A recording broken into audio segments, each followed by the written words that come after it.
When I give you the go ahead, then you can ask your question. Okay. So I just want to break the ice, and especially with all the teens over here, and ask you, what are you all reading currently? Does anybody want to answer that one? Because nothing will make you a stronger writer. Yusuf Asfat, can you raise your hand? You can unmute your mic and answer the question.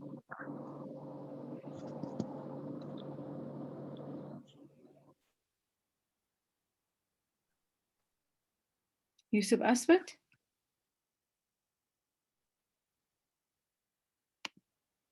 Can you hear me? Yes, I can. I'm reading Oh, you're reading Harry Potter. That's good because I'm actually going to use something about Harry Potter in this session. Thank you. Anybody else?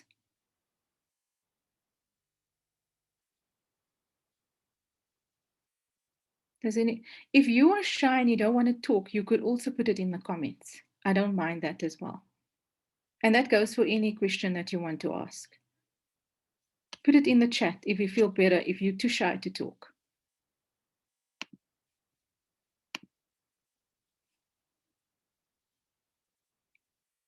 Okay, Hadija Karim says that she's reading Anne of Green Gables. Oh, it's lovely to see that children are still reading classics. Anybody else?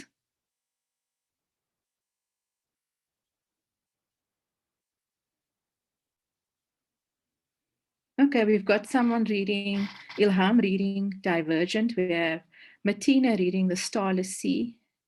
Rosanna's reading The Hunger Games, Catching Fire. Well done. Because what I want to say, you will become a stronger writer by becoming a better reader. Dan Brown, The Lost Symbol, Aisha Sadiqa Hassim, and Scarlet and Ivy, Romana's reading. Well done. These are when I was trying to research to find out what are teens reading, I actually couldn't come up with anything that was that was popular.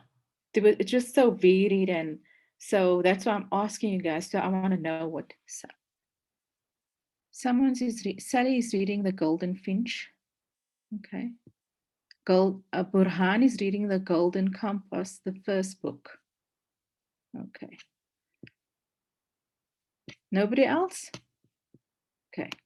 So I'm gonna begin my thing. I want to say welcome to everyone once again, and then I would just want to share my screen.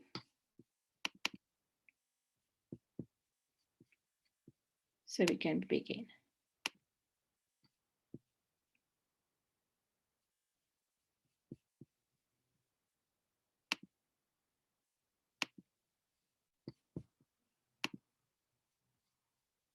Okay. You all can see that, right? You could just say it yes in the comments.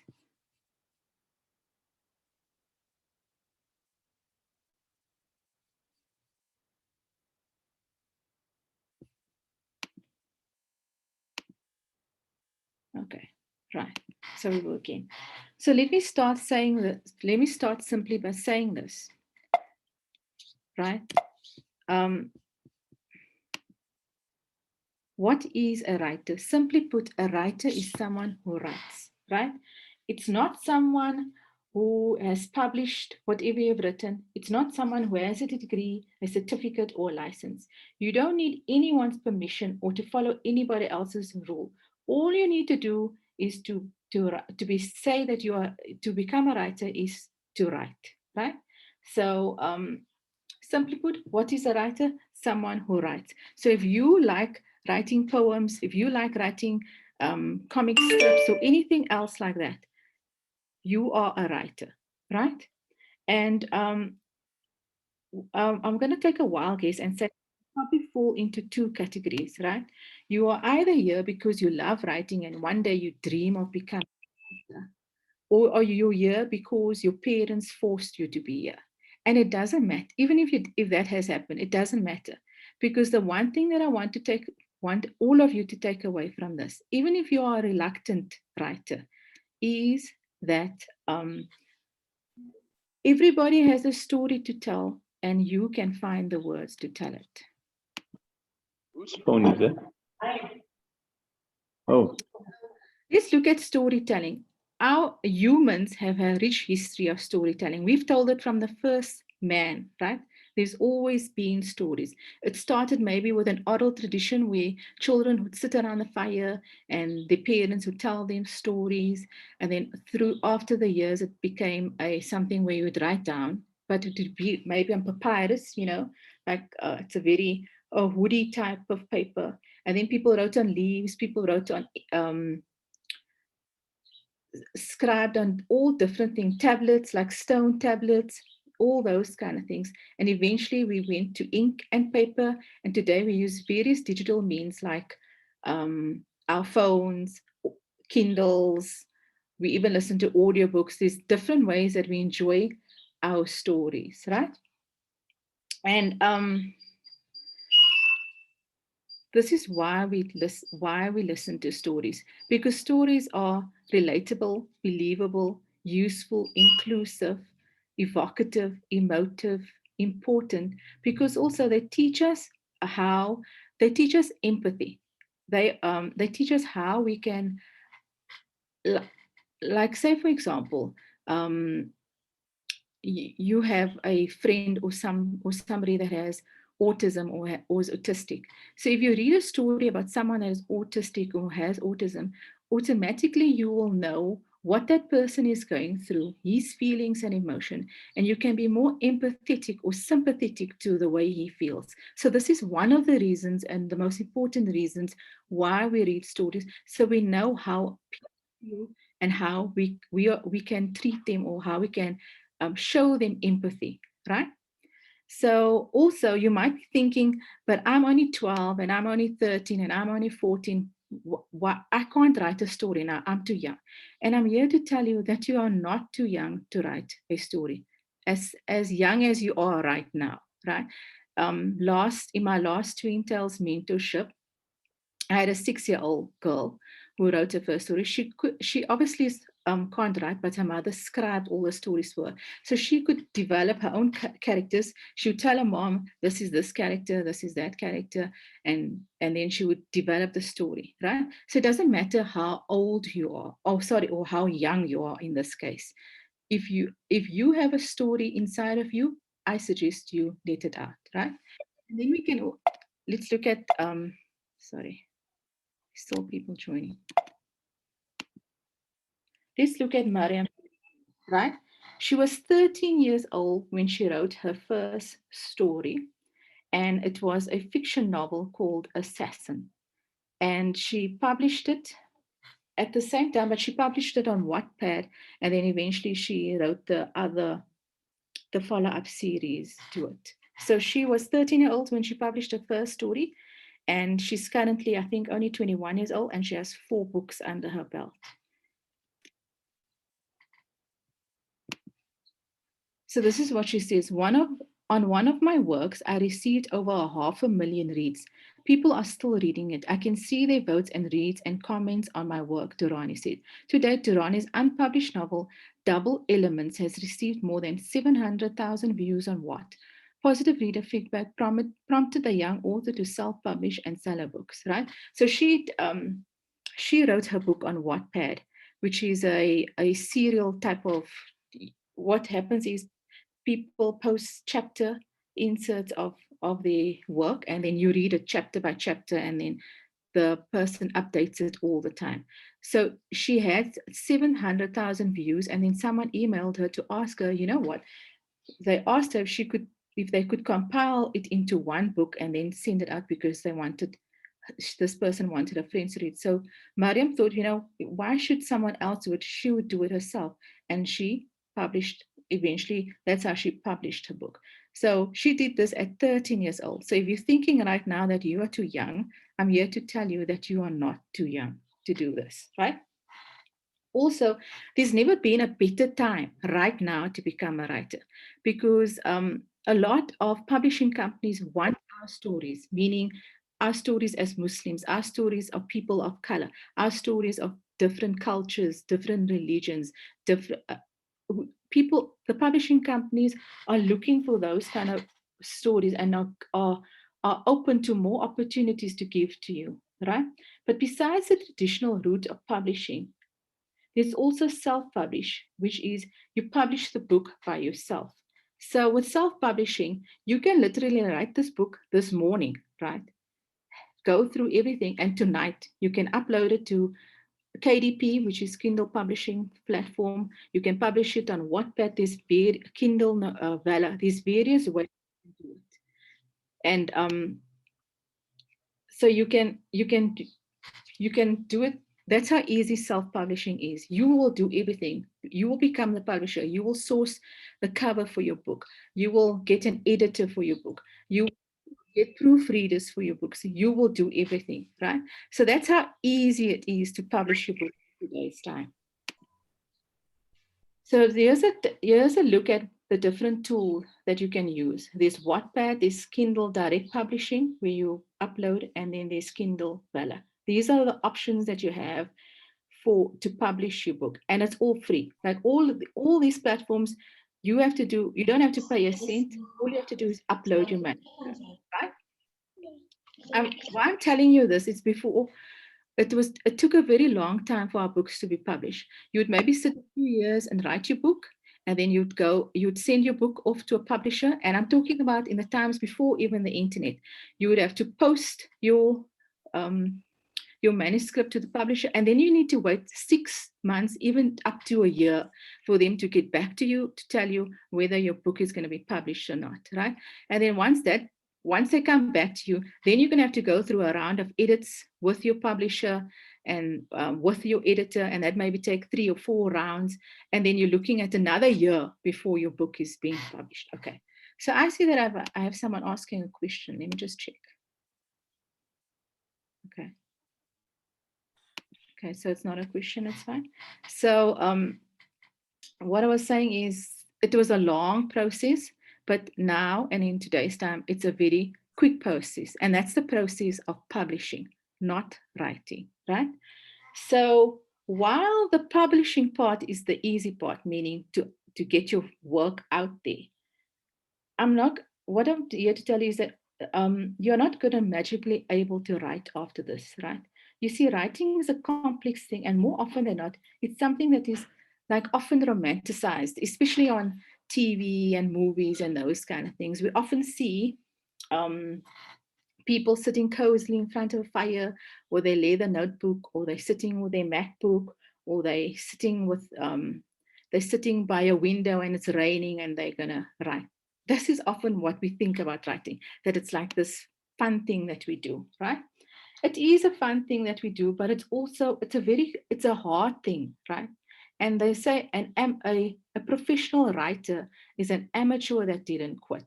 That's all a professional writer is, right? So I want to say, if you are here, if you want to write, you don't only need talent. Talent is a very small part of it, probably about 10%. But what you will need is the willpower to go from the beginning to the middle to the end of the story. That is what you need, the willpower and the determination. As you can see, the slide that is currently on the screen, Ernest Hemingway famously said, there's nothing to writing. All you do is sit down at a typewriter and read. When Hemingway said this, he didn't actually mean that we're going to sit at the typewriter and our fingers are going to start bleeding, because that's how much we're going to read. What he meant that is that it's not always going to look pretty, or it's not always going to be easy, meaning that you're going to go through times when you have this big idea in your head, but you're going to struggle to put it in words. But what he means is you shouldn't give up. You must go through that struggle and that process and that self-doubt and whatever, and finish your story. The main thing is to finish your story. I find that many readers, whether you're young or old, and I'm talking about writers, and I'm talking about even myself, is that we have this unrealistic expectation about what is going to happen when we begin to write the story. Because when that year comes to up, we're all excited and we want to get it done, and we take our paper and our pen and we get out our notebook, and now we're going to start writing. And then as our fingers hit the keyboard, or as we put the pen to paper, it doesn't come out the way we want it to come out. And this is the reason many of us have this dream of being a writer, But then we decided from the beginning, we're bad writers, so we're not going to even try this anymore. Has this happened to any one of you?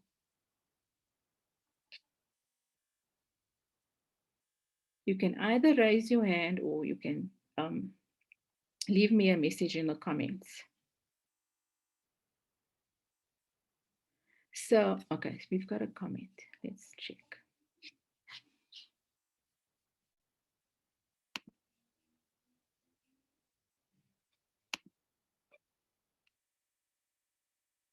Not really. So, okay, that's good. I'm good. That's good to know. So what has been your experience, Buran? Would you like to say?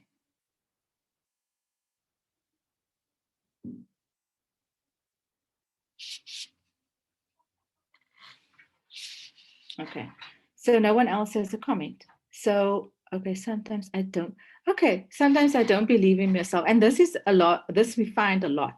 We call it imposter syndrome. And a lot of writers suffer with this, is where they don't really believe that they are a writer, right? They will say, I'm only a writer when my book is published. I'm only going to be a writer when I win the Pulitzer Prize. I'm only going to be a writer when I'm on top of the New York Times best-selling list. And I'm here to tell you that you are a writer when you believe you are a writer. I've started writing a book, but I'm moving really slow on it. Okay. Burhan, hopefully with some of the tips today, I'm hoping that whoever is here struggling with the stories will actually take it from the beginning to the end. Okay, so thanks for that. We'll continue. So like I said, it's because we have all these expectations we have created in your head. And I'm telling you because I do this myself with my own writing. I have this big story idea in my head. And then when it comes to, and I write maybe 1, 2, 3 chapters, and then it's just not going the way where I wanted to go. And then I think I'm a bad writer and I should quit, and nobody's going to read my writing. And I'll sit in a bundle of tears, eating chocolate and crying the whole day, right? And I'm sure that's probably what most writers go through. But that's why it's important to go through the process, right? And I'm going to tell you that there's 5 things that I know for sure about writing, and 5 things that every writer knows for sure about writing. So let's go through that.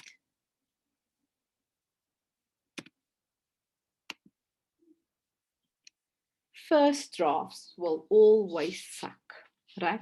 That's my first thing. You have a great idea for a story, but when you sit down to write that amazing, entertaining, brilliant, epic story that you have in your head, the words just don't come out right. The main thing about a first draft is to just write it, because we can only work with something when we have the words, right? So if you write your first draft, just know that it's going to suck. Every writer knows it. And it doesn't matter how bad it is, as long as you have something to work on at the end of that, right? So you will see, like say, for example, you have this story about black stallions thundering across the moonlit plains, the dark lord of the cosmos at the lead. But when you try to write it, it comes out like this. The black horses ran fast and were really loud. Lord Moribund's horse was all really fast and loud. He was in the front. You see, and that happens to most writers. Because writing is a lot of rewriting. So somehow this, as you can see from the example, it lacks originality and it sounds pathetic. But eventually you will get it right. It will come out the way you want it. So that's the main thing about a first draft, is to get it written, no matter how bad it is. And it's bad for everyone. I'm telling you, even J.K. Rowling, when she wrote Harry Potter, the first draft probably sucked big time, right? So, and the second thing, let's go.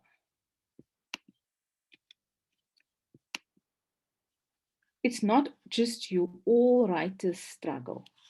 Think about your favorite book, the book you've reread at least 10 times, possibly 10 million times, if you're one of those people that love rereading your favorite books.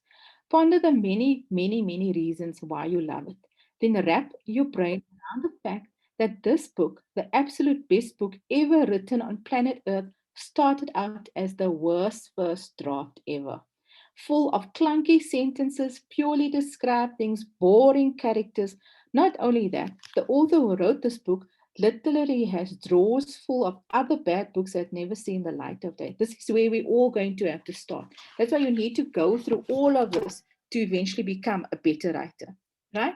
So she has written sentences that made her cringe to think about, and I'm telling you, all writers hate their first draft. My point is, all writers struggle to say what they want to say the way they want to say it. It's not just you, it's not me, it's all writers. Sure, we have writers that have good days when the words flow and days when the words flow and we astonish ourselves with our brilliance. But there are just as many days when we feel like tearing our hair out.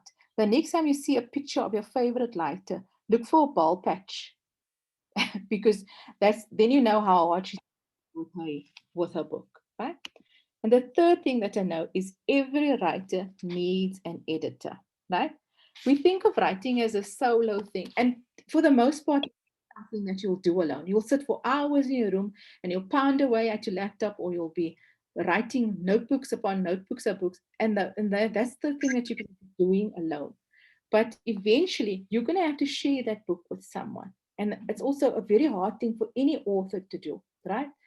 And even if you self publish, you're going to have to find an editor and they're going to have to read your work, no matter how hard it is. But let me tell you, editors are not bad people. And they're also not people that are there only to look at your spelling mistakes and your grammar mistakes and those kind of things. That's actually a proofreader. An editor is someone that can tell you, Yusuf, you've this part of the thing doesn't match up with the ending of the book. You've got a plot hole here. You need to fix this. Like I remember in one of my in a book that I've wrote, I mentioned that the main character was drinking coffee, and I mentioned that she drained the coffee and emptied the cup and put it down. But then later on in the story, I said again, picked up the coffee and started drinking. And I didn't realize this, and an editor might realize, but she can't be drinking the coffee because you mentioned previously in a previous paragraph that she emptied the cup and drained the contents. So a editor is there to um, sort of guide you, like where you're going wrong, what you need to fix, whether you've mentioned certain things and then you didn't pull the reader up again on some. So please, okay, please, Max. Secure the semi-final spot. Who? Sorry, Yeah. can you please mute your mic? Okay. So an editor is there, like I said, not for your spelling mistakes, not for your grammar mistakes, but to help you see what you have left out and to help you make your story better, right? Every book you've ever loved or have ever um, your favorite book has had an editor, and the editor played a very important role in making that book the best book that you've ever read. Editors don't just correct mistakes, they also make suggestions. Sometimes they'll throw out a few ideas for different directions your story might take.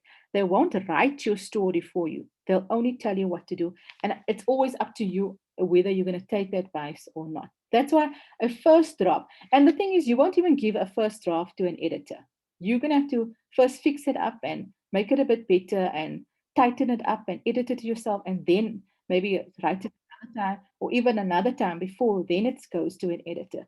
And then an editor will look at you and say, you know what, this is not working, this doesn't work, you've got a few plot holes here, this doesn't add up, and then she'll give it back to you and then you'll have to rewrite it again, right?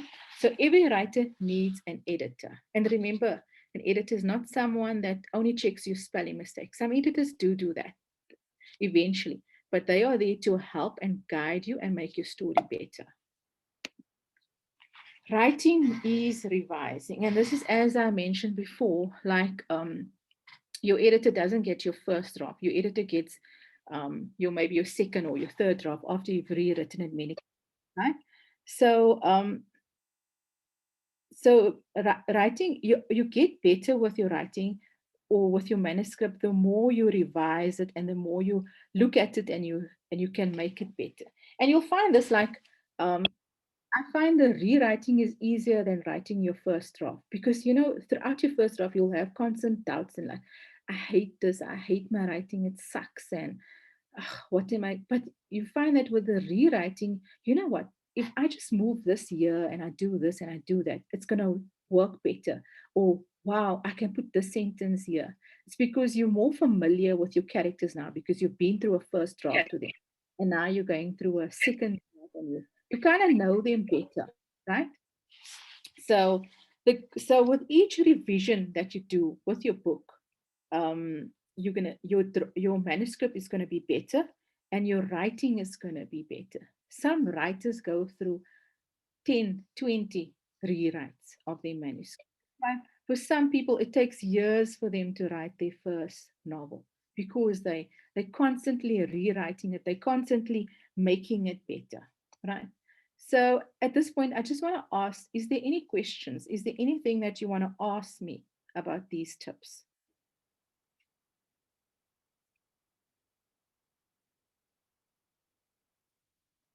Um, you can either raise your hand and you can unmute, or you can, if you are shy, you can ask in the chat box.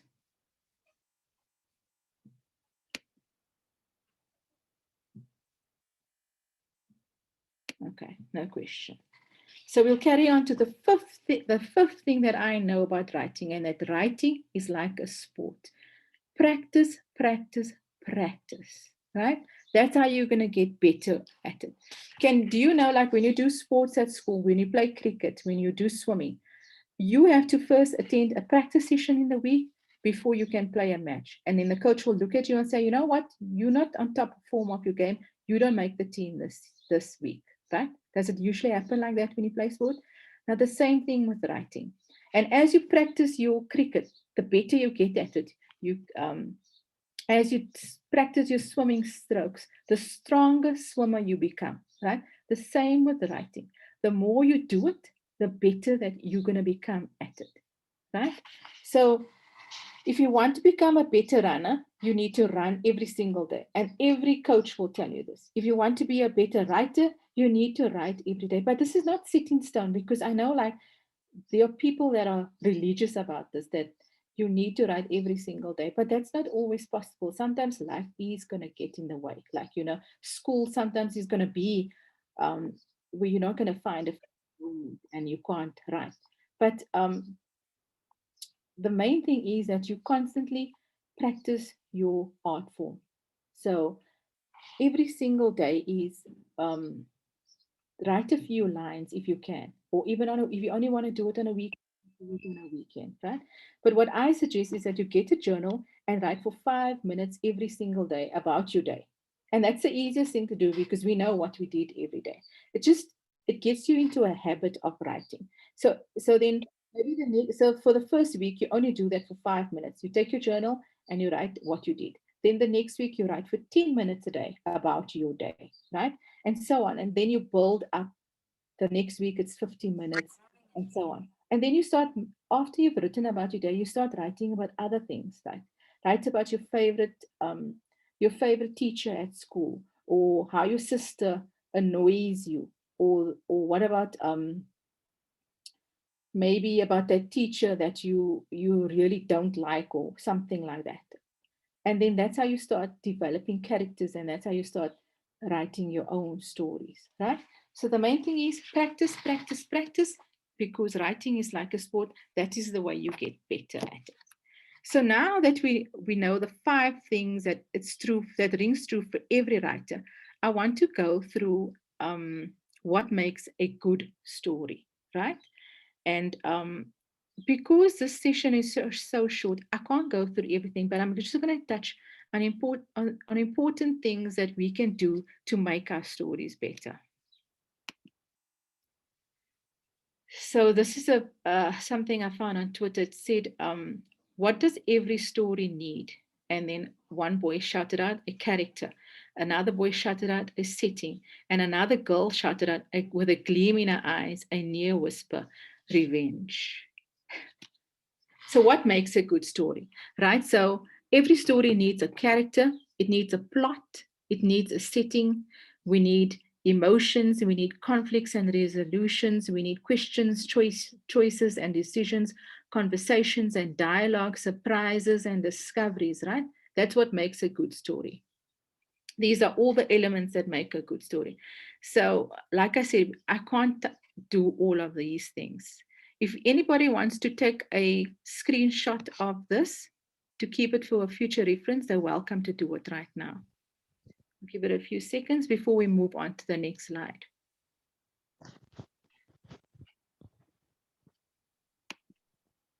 Right. So the one thing that makes a good story is a good beginning.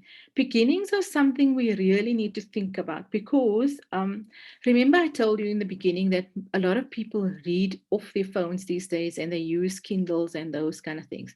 Now, unfortunately, there is a downside to this. It means our attention spans are not as great as it used to be before. So your beginning needs to immediately grab your reader and get them invested in your story.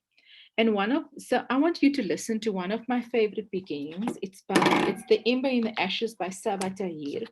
And then once we finish listening to it, I'm going to just bring up a few things that she does that we can discuss.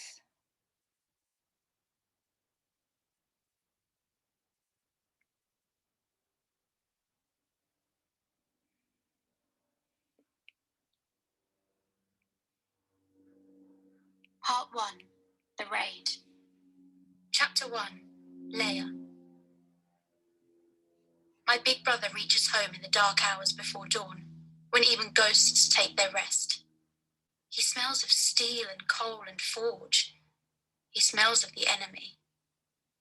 He folds his scarecrow body through the window, bare feet silent on the rushes. A hot desert wind blows in after him, rustling the limp curtains.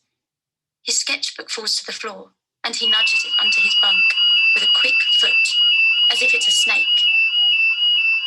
Where have you been, Darren? In my head, I have the courage to ask the question. Darren trusts me enough to answer. Why do you keep disappearing? Why, when Pop and Nan need you? When I need you? Every night for almost 2 years I've wanted to ask. Every night I've lacked the courage. I have one sibling left. I don't want him to shut me out like he has everyone else. But tonight's different. I know what's in his sketchbook. Okay, I just want you to listen to that part, right? Because there's a few things that Saba does that's quite good. So the first thing I want you to notice is that she didn't start the story with one morning I woke up and my brother was climbing through the window, right? She didn't start it like that. So let me just read.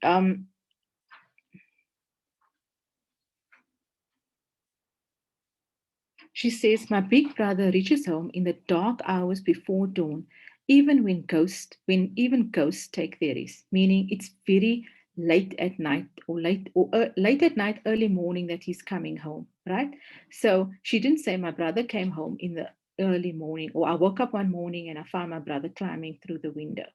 So she says he smells of steel and coal and forge. He smells of the enemy. He folds his scarecrow body through the window. So she's giving us so many details, but yet she's doing it so simply. Scarecrow body would mean, are they living in a country that perhaps is a famine or they don't have food or those kind of things? Because the fact that she's telling us that he has a scarecrow body tells us that he's very thin and they don't have food. A hot desert wind blows in after him, rustling the limp curtains. His sketchbook falls to the floor and he nudges it under his bunk with a quick foot as if it's a snake, right? So whatever was in that sketchbook, he obviously doesn't want her to see. So first I want you to see that she immediately puts us into the story. She doesn't start with once upon a time, or okay, that's what they used previously, but she doesn't start with, like I said, he woke up that morning and then my brother was there and my brother's 14 years old and his name is this and that. She immediately puts you into the story because already you're imagining where are they living, what is she so afraid of, and why is the brother climbing through the window? Already you have questions, and that is just 10 lines. That is just 10 lines that I read to you or that the audiobook played to you. But immediately she puts you into their world. So this is why I'm saying is that your beginning needs to be something that grabs your reader's attention, right? Because like I said, attention spans are not so great in today's time because of phones and technology and those kind of things. So you need to grab your reader's attention and then take them through the rest of your story. Also, what I want you to notice is that she's not bogging us down with a whole lot of description and those kind of things. Her writing is very simple. She's using simple language and those kind of things because it immediately grabs your attention and immediately you start asking questions. And that's what you want. You want to start letting your readers ask questions and thinking what is going on in the story, because it's a whole mystery that you want to solve at the end of the story. Al Humana Academy is the book for kids. I would say it's more in the teen age group. So it would be from about, I think, 14 years old till and higher. I wouldn't do it for a younger tween because I think there is violence and those kind of things, right? So you can see from the screenshot on the top, what's the name of the book? It's An Ember in the Ashes, and it's by Saba Tahir, and it's a whole series as well. So that's why I was saying, sorry, if you go back, so we're still busy on that, on beginnings.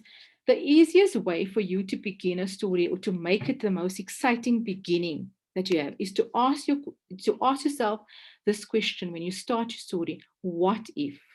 What if one day you were running home from school and suddenly you find that you're lifting off the ground and you start flying, right? Or what if you one day you came home from school, or or you're sitting in front of the TV or something, and all our screens go blank and there's no internet in the whole world? What will happen then? Right? So you come up with an idea and you always ask yourself, what if? And that's how you begin your story. What if I discovered one day I was a leader of an army and I could fly? Or what if I found out that my mother is not my real mother? That's how you can work your beginning or immediately get the reader invested in your story. Like a lot of times people start the story was, my name, I'm here to tell you that my name is so and so. Or I find this with a lot of the children's writing is that they say, I woke up one morning and then suddenly there was this and suddenly there was that. You don't have to start the story with I woke up one morning. You can start it in action scene. Your reader is intelligent enough to eventually figure the plot out for themselves, and actually they like that. And I'm sure with any book that you've read, you like to start thinking, what is going on here? I need to finish this chapter so at least I know more or less what is going on, right? So beginnings are very important, and it's something that you must take some time with. Don't rush it through. And also, if you start your story, if you maybe just have an idea, what if, like I said, what if you're running home from school one day and you're trying to get home and all of a sudden you lift off the ground and you start flying? So you just have that idea, but like you don't have to write your story in like all flowing together. You can start at some point and then either go back to the beginning and fill in the end and those kind of things. If you feel that's the better, you can write it better that way. But what I'm saying is try to always make your beginning as exciting as possible to immediately draw your reader into the story and into the characters, and always remember that you can start with action happening. It doesn't have to be, you don't have to introduce your characters and those kind of things, because you bog down your reader with details and then they become bored and they put the book down because you're going to say my mother is so and so, my father is so and so. Readers don't want to know that. You sort of throw that in by the way. Like she didn't say my brother is thin and we live in a poor country. She said his scarecrow body climbs through the window, and already from that you know that they're living in some kind of famine, and maybe they're living in a impoverished country, maybe they're in a war-torn country or something like that. So you're asking questions, right? Okay, so the next thing, so in beginnings are very important, and the next thing we need to talk about this is characters, right? So as Yusuf mentioned that he's reading Harry Potter. So a few years back, when I also did this writing workshop, my son was also reading the Harry Potter series, and I asked him, why do you love the Harry Potter series? Is it because of the conflict and what's happening? And then he said he loves Harry Potter because of Harry Potter. the character of Harry Potter. And the reason I chose Harry Potter, because I looked at many characters, but I didn't know what children or what you teens are reading. But I found that Harry Potter was maybe a character that we all know, that we all identify with. But if there are other characters that you love, please drop me a message in the comments. So the reason I chose Harry Potter is because everybody knows him, right? So when we read our stories, we want characters that we can relate to. We want to characters that we want to be like. But also, the best characters are also the characters that we loathe, that we don't like, because usually the bad characters are the most interesting characters. Okay, um, so with Harry Potter he has a goal in mind, right? But before that, I want to let you look at this. When we develop our characters, okay, let me just check as a question.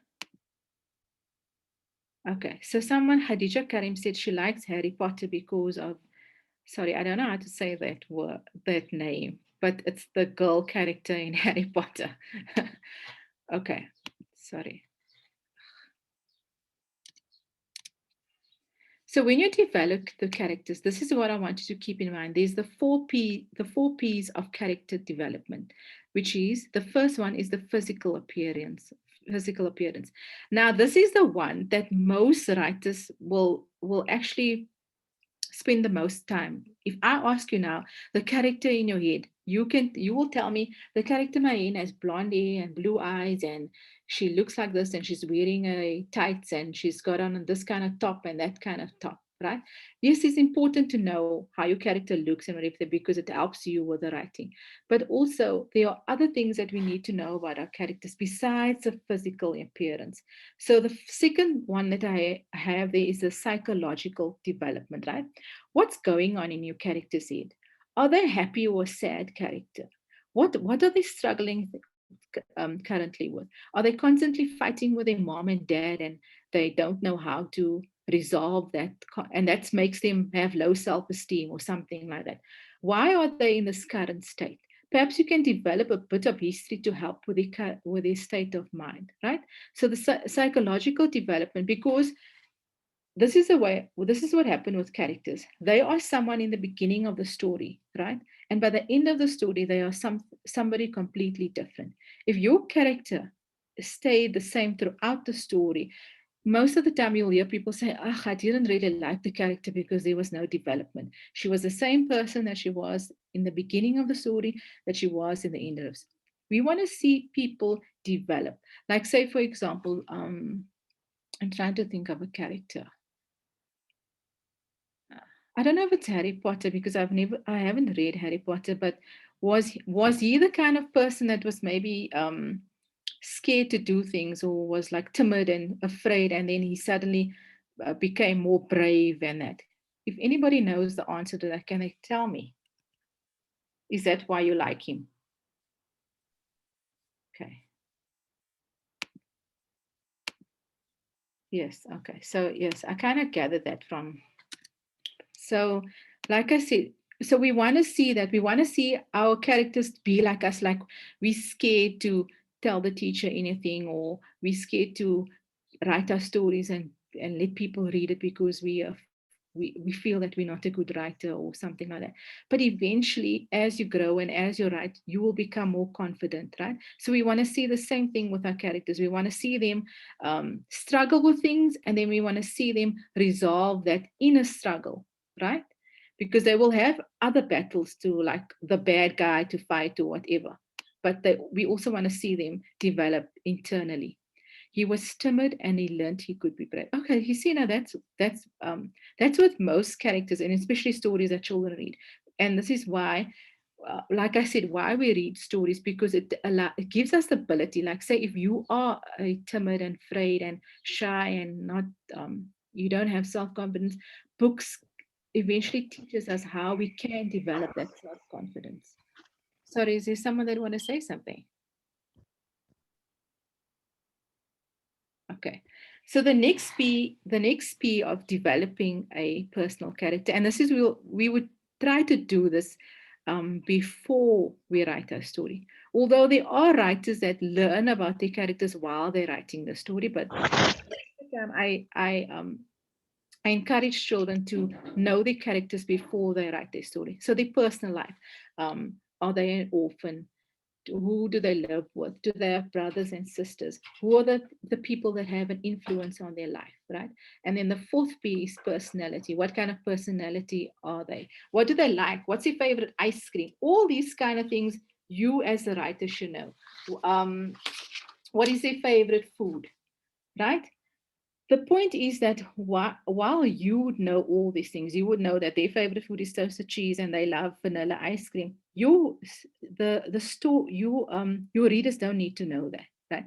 These are just things for your own personal um, notebook, because if you know your character better, you will know what they will do in certain situations, right? So that doesn't mean like you must write on the first page, meet Mark, my main character, and he loves peanut butter and jam sandwiches, and he loves chocolate milkshake. You're not going to, all these details that you are going to gather about your characters, it doesn't mean that you're going to share them with your readers. They are just for you to know them. If there are some quirks, like they have some quirks about them, then you could mention them. Maybe like your main character doesn't hate phones and he carries a pen and notebook wherever he goes, which is something that maybe most children don't do these days, right? So if your character has something quirky that makes him interesting, then I would suggest you would use them, or you would put it in your book. But silly things like what your character likes to do, he likes to read, and what's his hobbies, and you would know those things, but doesn't necessarily mean that it will be in your story, right? So this is how you would develop your main character with the 4 P's: physical appearance, psychological development, who is he at the beginning of the story, and who is he going to be at the end of your story. His personal life, right?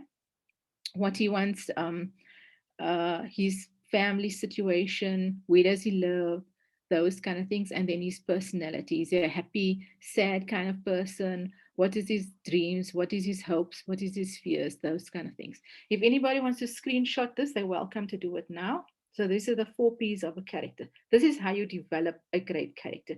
And this is what you would do before you start any story, right? This is how you would like map out your character. The same way you would map out your plot, you'd also have a book or something, or notes on your main character in your book, right?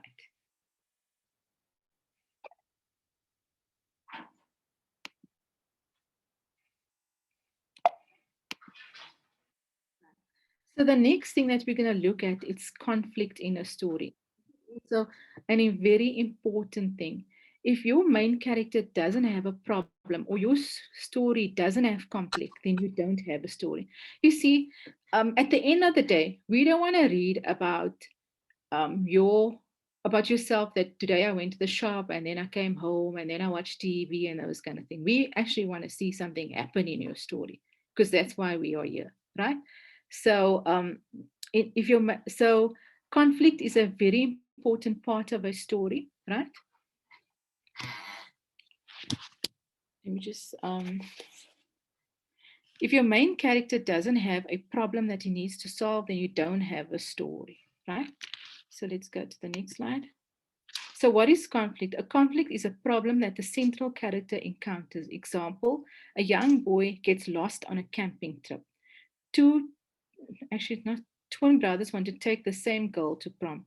Every story worth reading has a conflict. If there's no conflict, there's no tension, and some stories has multiple conflicts, because usually you'll have 2 conflicts running. You'll have the inner struggle of your main character, like Harry Potter being timid and not being brave, and him struggling with that.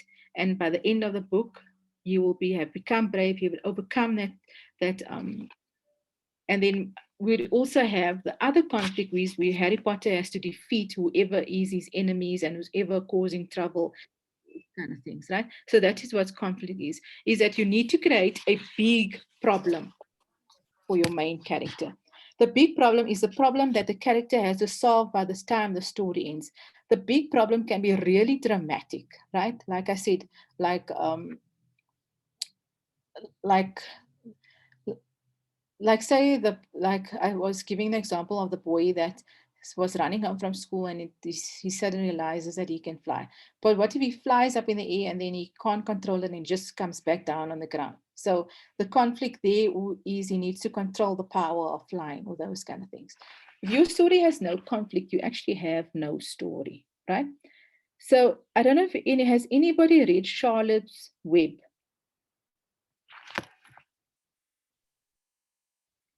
You can answer that in the chat if you want.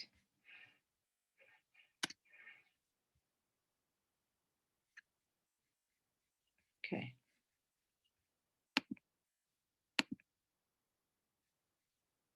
Okay. So Ilham, I want to ask you, what was the main character? I mean, sorry, do you remember Wilbur the pig from Charlotte's Web? What was Wilbur's main problem? What was his main conflict? Can you remember? And anybody else? Yusuf, you could also answer that one.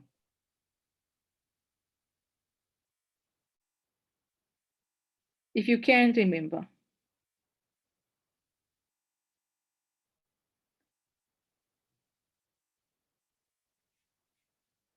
Okay, his main problem was that the farmer, Zuckerman was going to fatten him up and then slaughter him because he wanted to use him for ham. That was his main problem. Am I right or am I wrong? Does anybody want to answer that?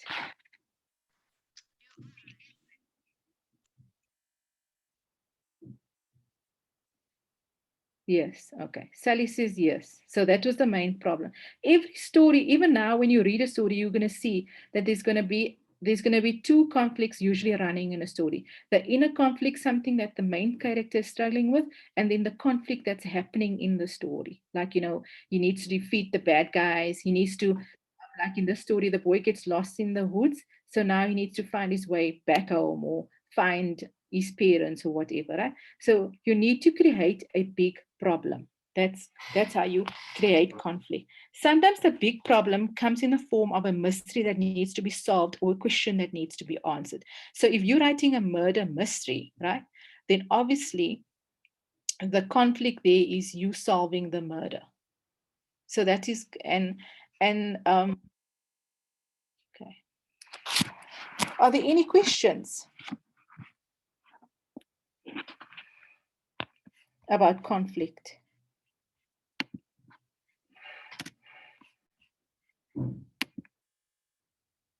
Okay. One thing you also need to understand is that when you create this big problem for your reader, just make sure that you know how to solve this problem that your reader has. Because that your main character has. Because if you create this big problem and you don't know how to solve it, then you can also the thing where people are going to say at the end of the book, no, I didn't really believe like he had this thing, and then all of a sudden in the end it was just automatically solved. So it needs to go through a process. So this is how I suggest, or this is how I usually tell the children to create. You need to there's three ways to create problems. You first do it with the sticks, meaning you create small little things in the main character side that really annoys them, and that's how they solve it, because that's how you're going to make the character grow and grow. So you first start with the sticks, and then you start with the stones. So then you make the problems a little bit bigger, and now by this time, maybe you're in the middle of the book when you have the stones thrown at your character. And then by this point, the character has maybe grown from the beginning to now. So then you would try and solve the problem with a way more that is grown. And maybe at the beginning he was someone that didn't like to share things, and he was selfish, and he hated sharing. But he realized that because he didn't share things, people didn't like him. So when someone asked him for something in the classroom, like could you could I have some of your lunch, and then he says yes, but you can only have the chips or something like that. And then by the middle of the book, you will say, okay, you can have a slice of my sandwich, or those kind of things. So that's how you small things, so your character grows like throughout the book. It's not just at the end of the book is brave and he can do things, but you think to yourself, but the whole book he did nothing, and now all of a sudden he can suddenly do this. Most readers don't want to see that. They want to see a slow development of your character going through these problems, and then eventually at the end it's actually more believable, right? So that's why you start small. You throw small. This is your job as a writer. You need to make things very, very difficult for your main character, right? Whatever you say your main character hates snakes, throw snakes at them and see how they deal with it. You do that, right? Maybe your main character doesn't like. Okay, we have a question. Sorry.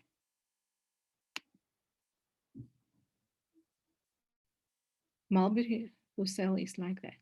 Okay. Can you explain that a bit more? So this is how you look at character. You give them small problems at the beginning, like I said, the sticks, and then you start throwing bigger stones at them. And then eventually you throw the ultimate worst fear that you mentioned in the beginning of the book. Like I said, if your main character is afraid of snakes, in the book, give them a big snake and see how they deal with it, right? And as you can see in most all stories, even movies, there's always conflict, right? We have over here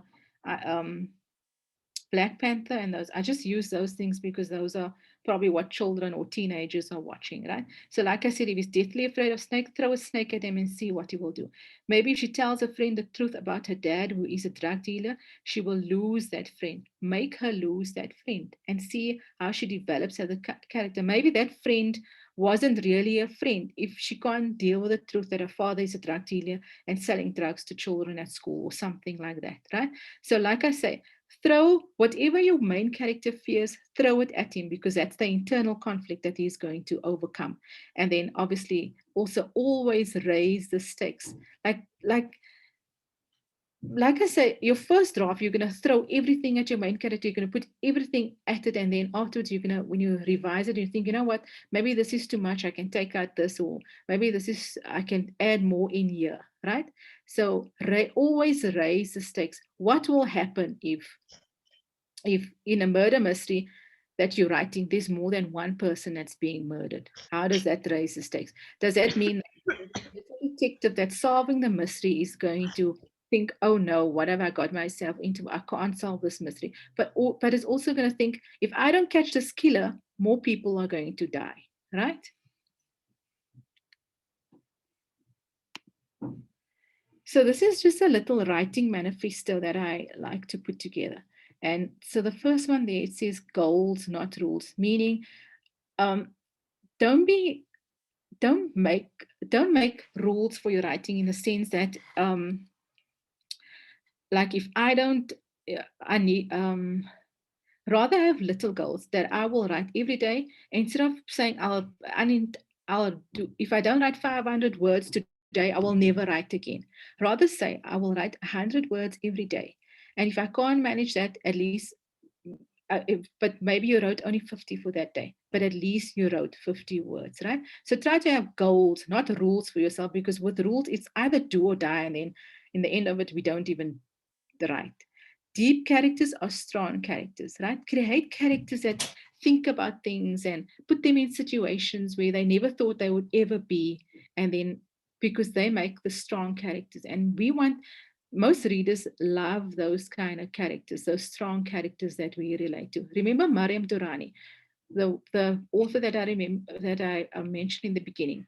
One of the reasons why she wrote her book is that she was reading a whole lot of fiction, and she didn't see girls like her in her books. And the girls like her, meaning she was a teenager that wore hijab and was strong, and her parents allowed her to write and do those kind of things. And she wanted to see more girls like that, because she wanted characters that she could relate to.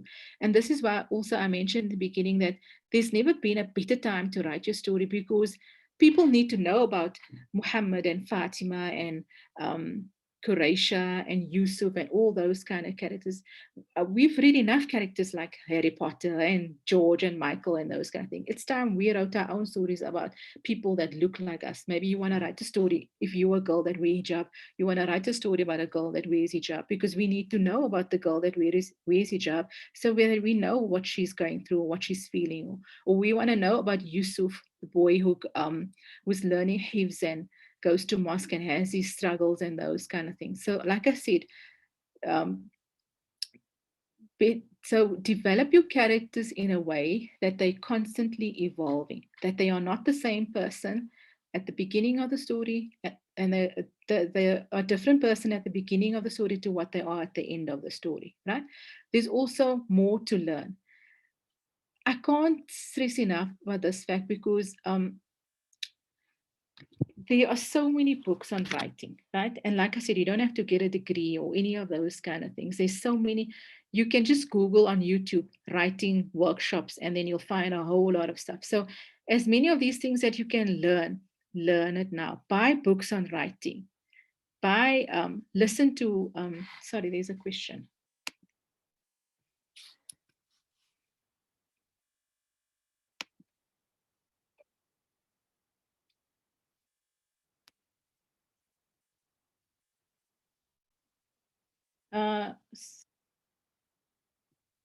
I'll let you know about the, sorry, about the recording, right? You can contact Josie Books and Blogs Bistro, and they can let you know about it. So sorry, I just want to get back to the PowerPoint slide, right? I'm going to share the screen again, and then, because I went out of the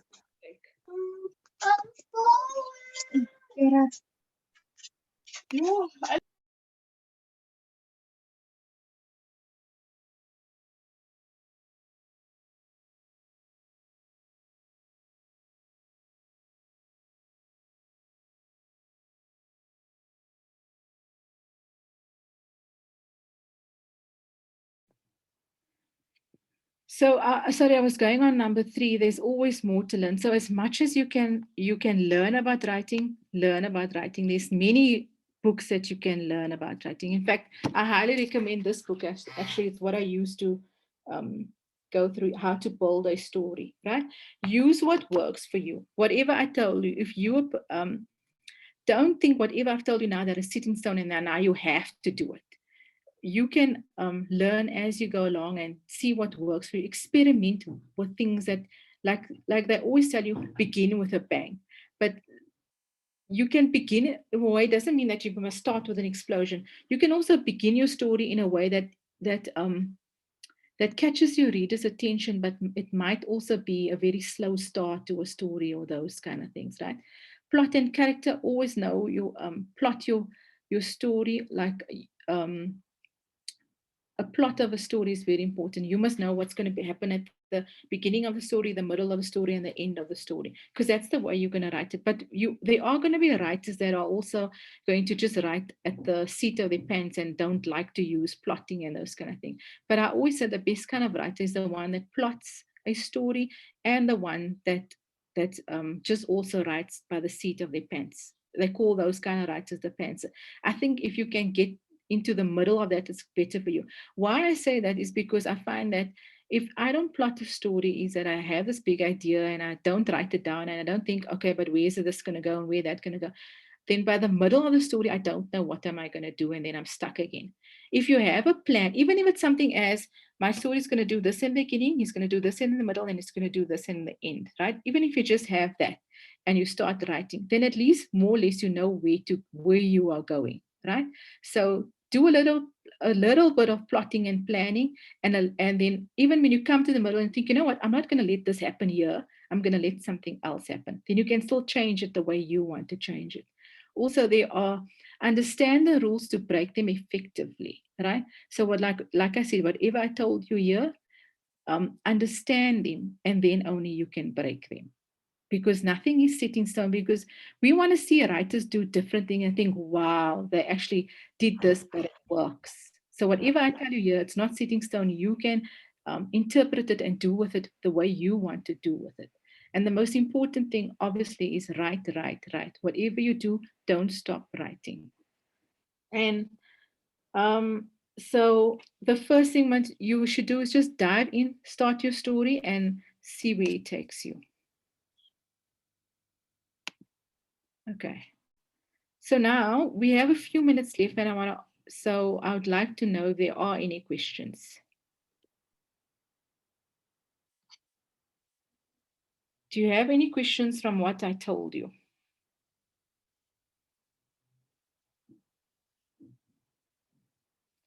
And this time, if you want to talk, then you can raise your hand, you can use the reactions, and then you can ask me a question. You can unmute your mic. I don't have any questions. Oh, you don't have any questions. Anybody else?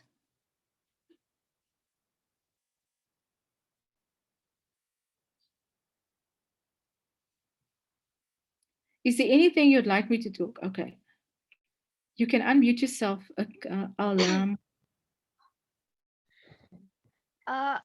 you're writing a short story, like a few paragraph story, how do you make problems for your character?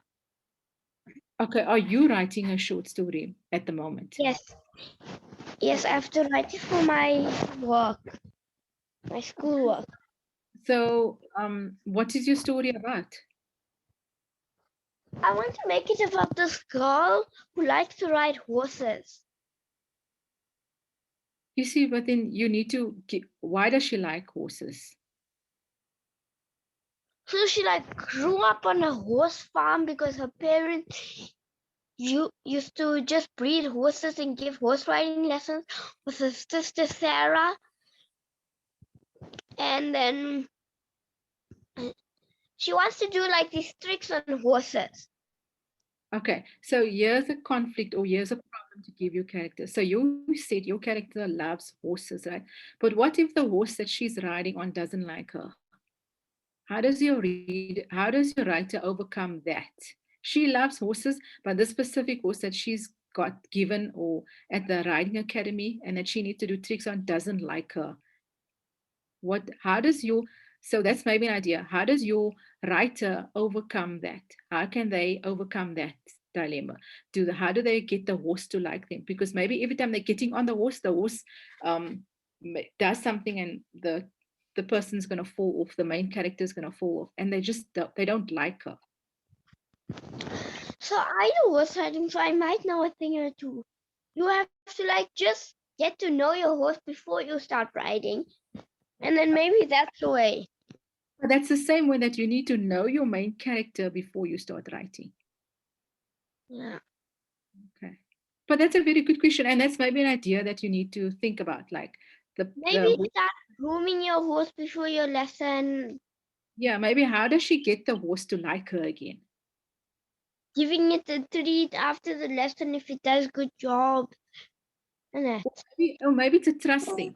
Maybe the horse doesn't trust her. Yeah. Yes. That's the one thing about horse riding. You have to trust your horse. Yes, exactly. So maybe she trusts the horse, but the horse doesn't trust her.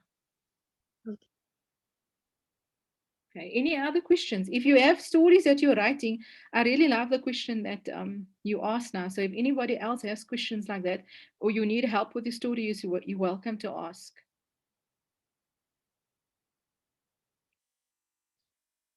Remember, if you're too shy, you can drop it in the chat.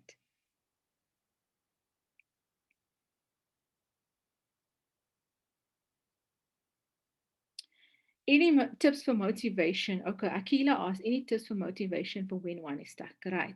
So this is something that all writers, struggle with. And the only thing that I can tell you is write. Even if you're writing a whole lot of nonsense in your book, then write that. Because like even if you're writing, I suck at writing, I suck at that, eventually something's going to come into your head and you're going to see that your words are going to fill. You see, I can't motivate you to write. That's something that needs to come from yourself. But like I say, you're only going to write if you think of it as, you're only going to write once you think of yourself as a writer. And like I said, you're not a writer when you publish things. You are a writer because simply you love writing. right? And you write poems and those kind of things. So like I said, if you're struggling with motivation, just write. Just write, no matter, even if you think whatever you're writing is sucky, it doesn't matter, but you are going to write because you are a writer, and that's what writers do.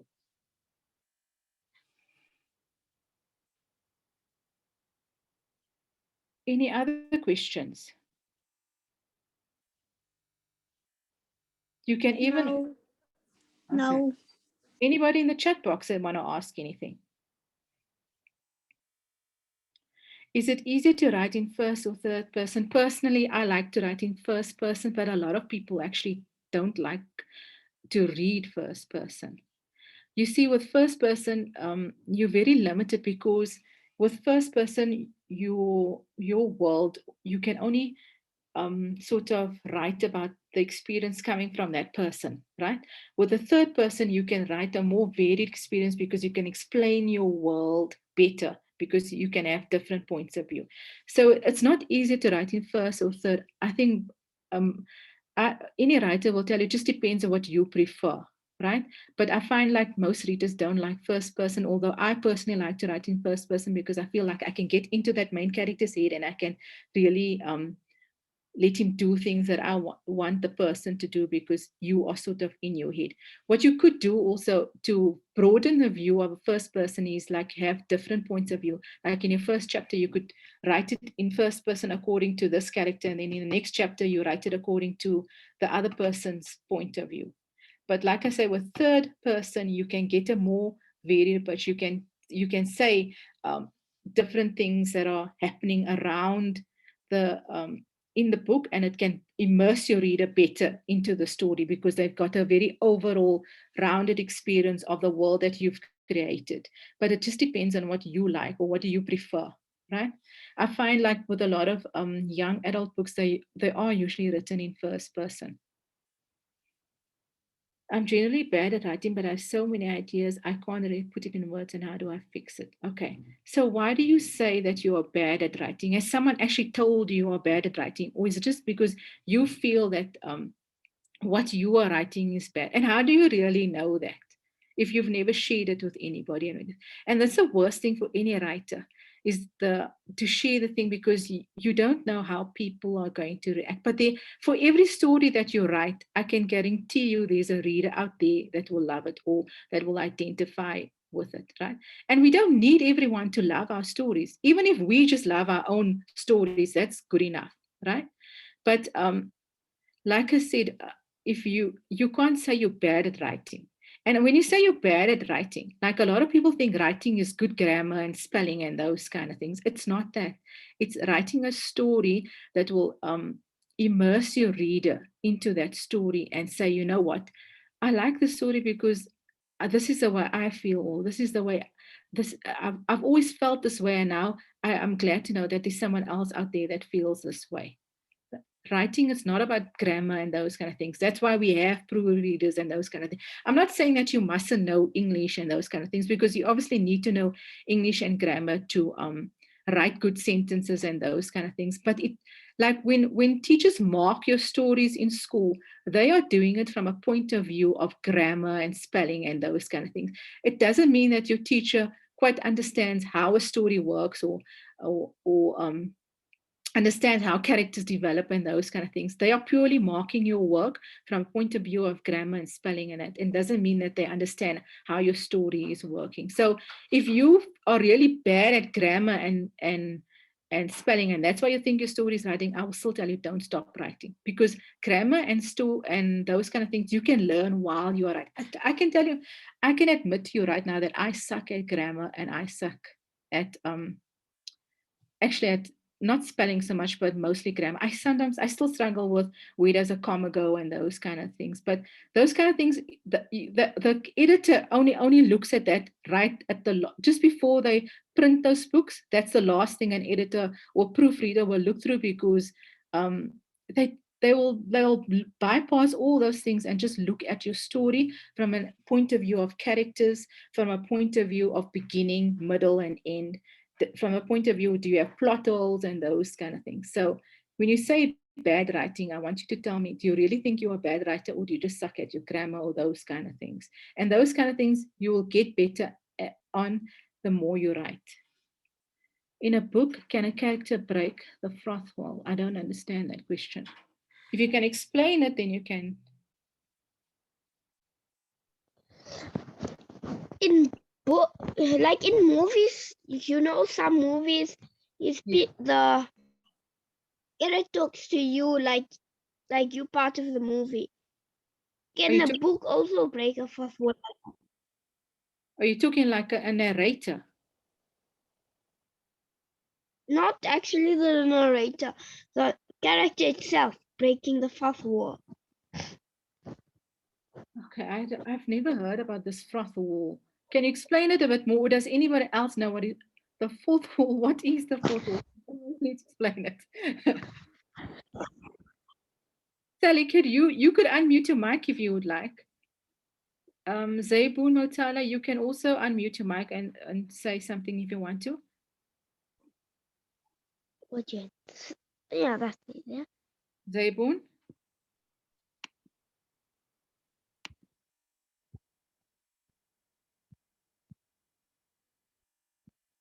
The audience.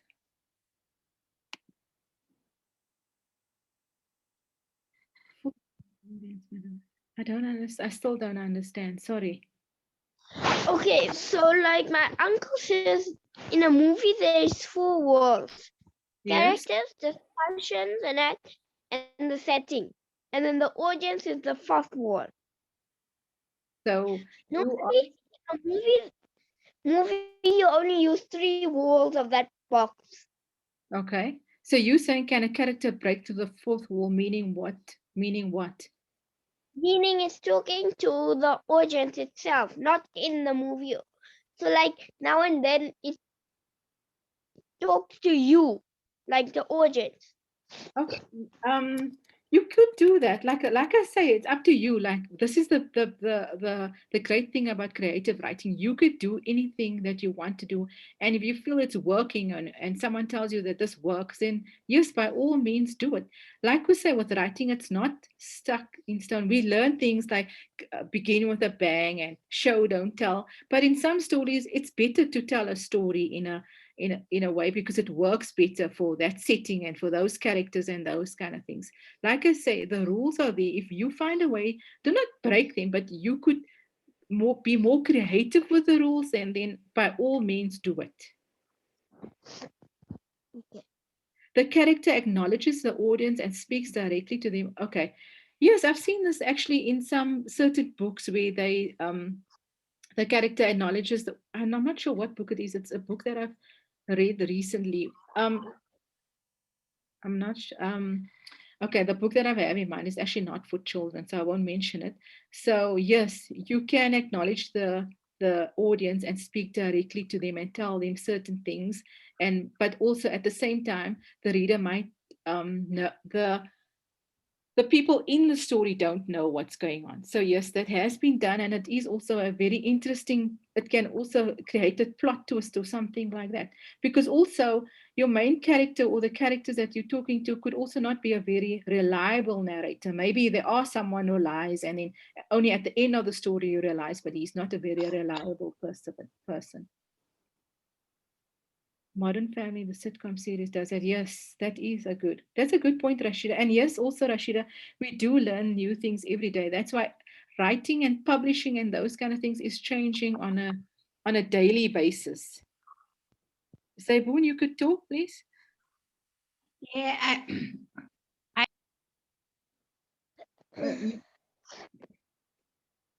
You've muted yourself again.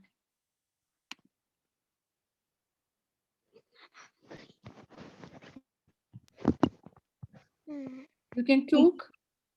Can you hear me? Yes, I can. Oh, sister, enjoyed your approach thoroughly. I'm not a teen myself, No, but that's really, it's beautifully done. Jazakallah khair. Jazakallah. I really appreciate the feedback. It's a pleasure. Assalamu alaikum. And that's the thing that I want us that I actually want to ask, because I only have a few more minutes left, but I just want to ask you, is there anything that I told you today that you will remember, that you will always stick with and remember? Or is there anything today that I taught you that's new to you, that you've never known about writing or those kind of things? So can if you want to quickly answer that, then please do unmute your mic and answer it. Or if you want to leave me a comment in the chat box, that's also fine.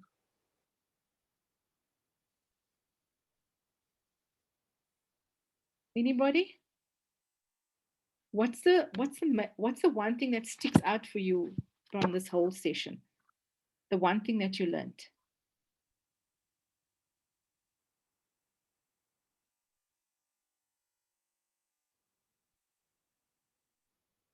Okay, Ruma sees everything.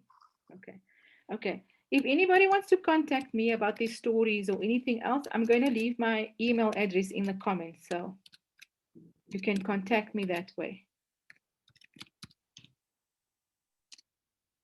Also, if you don't know, I also mentor the Twin Tales writing course. So that's where I teach teenagers. We also do teens, where we teach them certain literary devices, and from then we also teach them, or I mentor them from beginning to end to write their story. Consistency is key. That's very true. And I mean, everything that I told you here is things that I've been through. Like, I also suffered with envy for a very long time. Even though I was published and all those things, I still struggled to call myself a writer until today. Like I still think I still struggle with that. And every time you write a story, you think to yourself, like, you write your first book, and that's like going the biggest hurdle for any writer when they write their first book, right? And when they accomplish that hurdle, right, and everybody loves their first book and everything like that, and then you have to write your second book, and you think to yourself, but how am I going to write the second book, because everybody loved the first book, and now what if everybody hates the second book? So every author goes through that self-doubt. Something that always stick with me is that you've never read. Okay, that's a good point. Maybe I can. It's not too late, Aisha. What do you think? It's not too late, isn't it? To be honest, and I'm not, and I don't like to, because I believe children, or whoever, children and adults as well, should read whatever they want to read. If you love if you love comics and that's your way that you read, then by all means read comics or whatever.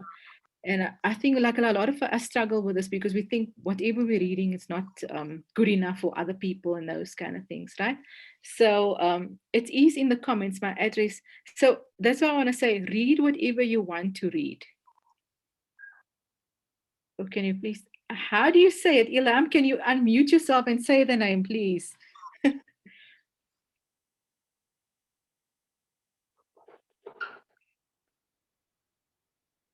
Is it Harmony?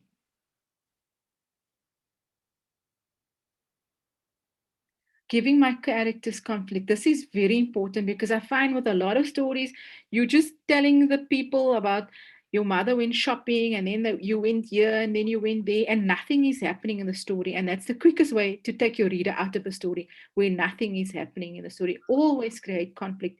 Even if your story has an internal conflict only, with your character struggle with something, and maybe there's not much happening in the story, that is sometimes enough for a reader.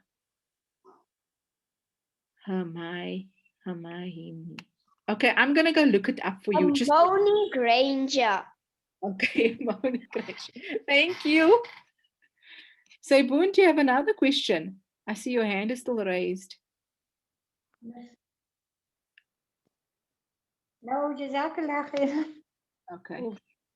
Anybody else? I would have loved for someone else to talk as well. I don't want to feel like this is like a lecture. I hope you all felt that it wasn't just me lecturing you, and that it's more like a workshop.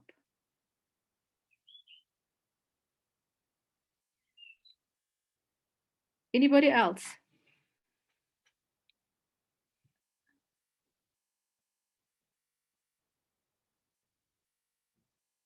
Khadija Karim, I like your comment, giving me more confidence about my Hermione.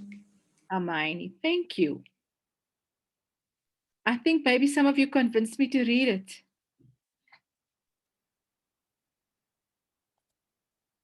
Okay, the thing that I wanted to say about Harry Potter is that I find that it's, and I'm not insulting what you read or anything. I just find it's a bit overrated because um, I'm very much for Muslim writers, right? And I find, or people of color of writers, and I find that there are so many Muslim authors that are doing much better than what Harry Potter. But maybe I'm actually wrong in saying that because I've never read Harry Potter.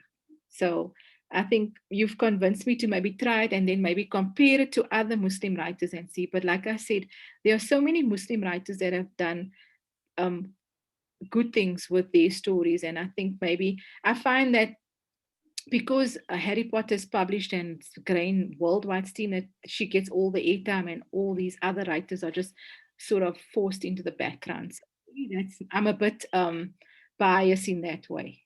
I will admit.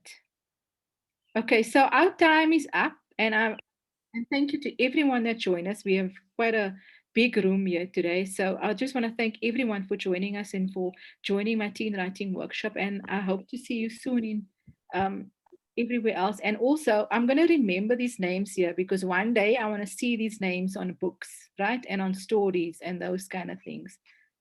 And just remember. Thank you. Thank you, Ilam.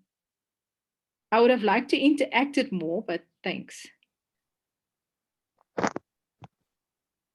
Okay.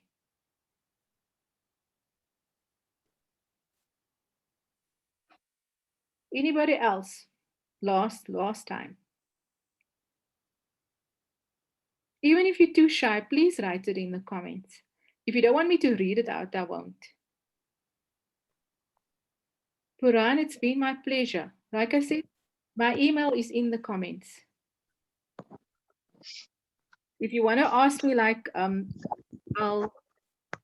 La Mona Academy asked me what you could do with the story. I really like that question. Then you're welcome to email me and tell me all about your stories. Like I say, I'm going to remember Ilam, Hajat, Burhan, Karim, Aisha, Sadiqa. So I'm going to remember all these names, and I want to see your books out there, because the one thing that I want all of you to get from here is that you will finish you will make a commitment to yourself today that you will finish a short story or book or anything that you're currently writing. And remember, you are not too young, because Maryam Durrani published her first book at age 13. So you are not too young. Okay. Assalamu alaikum and goodbye to everyone. Salam. Thank you, everyone. Thank you so much, Fatima, for hosting an awesome workshop. Please do join us at 10 for our next session, and the next session will be, at 11, I'm saying 10. The next session will be Why Write for Teens or Tweens, where we'll listen to Shafina Hassan, Hamilton Vender, Fiona Snipers, and Hinesh Vital on why they choose to write for teens and tweens. Thank you so much, everyone. See you in the next session. Bye.